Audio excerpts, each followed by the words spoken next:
WhatsApp guys, आप सब देख रहे हो पार्क कमल वीडियो मेरे। तो मेरे चाचू लाया जर्मनी से चॉकलेट बहुत सारी। तो चलो इसको खोलते हैं। तो सबसे पहले हम क्या देखेंगे, तो सबसे पहले मिंट और देखते हैं, पूरी पता नहीं क्या चीज़ है। तो पहले खोलते हैं और एक टेस्ट करके भी देखते हैं कैसा है। ये एक निकला है ऐसा छोटा सा, अच्छा है। दूसरी है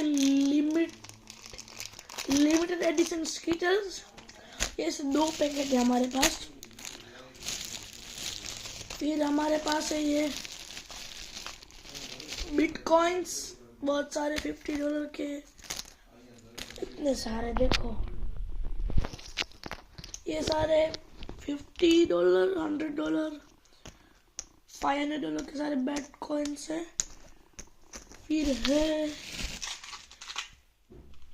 लाइमा और जेनेटिक टेक और मैजिक फ्रूट्स की मेंटोस है, पता नहीं कुछ है। तो यही था। और एक हम ये $50 का ट्राई कर लेते हैं कैसा है। इसको कहाँ से खोलने का, ये भी डार्क चॉकलेट मुझे अच्छी नहीं लगती।